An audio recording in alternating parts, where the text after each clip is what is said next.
من اروع الاستثمارات اللي بنعرف نعملها ومن اروع الاطلالات هي اكيد اطلاله البحر زي ما انت شايف ورايا كده. حتى في مشاريع ورا زي ما انت شايف كده تحت الانشاء، بس ده كل ده سولد اوت.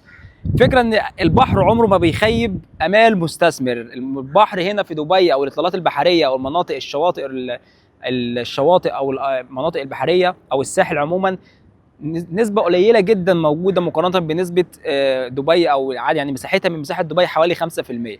وده من اروع الاستثمارات اللي دايما اسعارها دايما بتزيد واسعارها بتنمو، وحتى الايجارات فيها بتبقى كويسه سواء السكنيه والاخص الهوليدي هوم، لان معظم الناس بتبقى جايه عشان البحر، عايزه يعني بتأجر كشقق كهوليدي هوم او شقق فندقيه.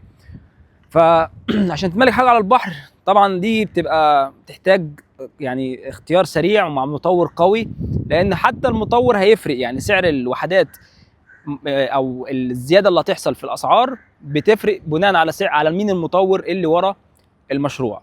طيب النهارده المنطقه اللي انا بكلمك منها او اللي هي بكلمك عشان خاطرها اللي انا بتكلم عامل الفيديو ده يعني مدينه دبي الملاحيه، دبي ماريتايم سيتي. المنطقه دي لسه الاسعار فيها من الاول، والماريتايم سيتي يعني عايز اقول لك هي تعتبر في قلب البحر، يعني عندك حوالي 360 درجه فيو على البحر. حتى لو في بنايه اتبنت قدامك ولا حاجه هيبقى عندك اطلاله جزئيه على البحر. فدي واحده كويسه جدا للاستثمارات العقاريه هنا في دبي، انا برشحها لك بقوه. والاسعار يعني ستيل ما زالت حاجه كويسه. نتكلم الوان بيدروم مثلا، لان الاستوديو ما فيش حد بيقدم استوديو على البحر، بس الوان بيدروم بتلاقي مثلا 1,700,000 1,800,000 مع مطور كبير ليه اسمه في السوق برضو، وتاخدها برضو اطلاله بحر ولا شيء.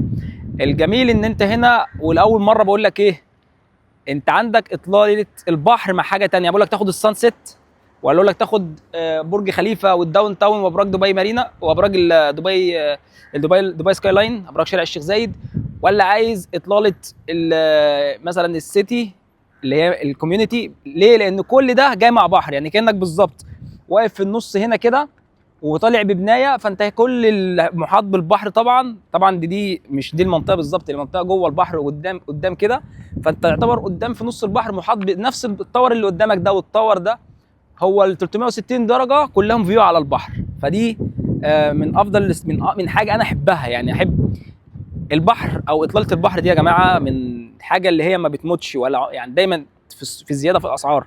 زي ما تشوف مثلا دبي مارينا والجي بي ار، شوف كانت الاسعار بتبدا من كام، والبلو ووترز، والنهارده الاسعار وصلت لكام. نفس الفكره النهارده انت بتاخد باقل سعر اطلاله البحر على طول، طوابق عاليه مع السان سيت فيو او مع الكوميونتي فيو او مع الداون تاون وبرج خليفه فيو. كل ده بتاخده بسعر شقه عاديه مثلا، لان المنطقه لسه بتنمو. بس مجرد ما نمت والانشاءات اتسلمت والمشاريع اتسلمت، فانت اصبح دلوقتي عندك الاسعار بعد كده تبدا تزيد، واللي ما خد النهارده بمبلغ او خد بسعر، بعد كده السعر ده راح يكون الضعف، سواء اللي بيعمل اعاده بيع او حتى اللي بيشتري. يعني زي اللي يروح يشتري دلوقتي في دبي مارينا او اعمار بيتش فرونت مثلا ويبص على ياخد حاجه اطلاله البحر، شوف الاسعار هناك عامله كام والاسعار هنا في دبي ماريتايم سيتي عامله كام. فرصه كويسه لو مهتم في حاجه زي كده اطلاله البحر، تواصل معايا. شكرا.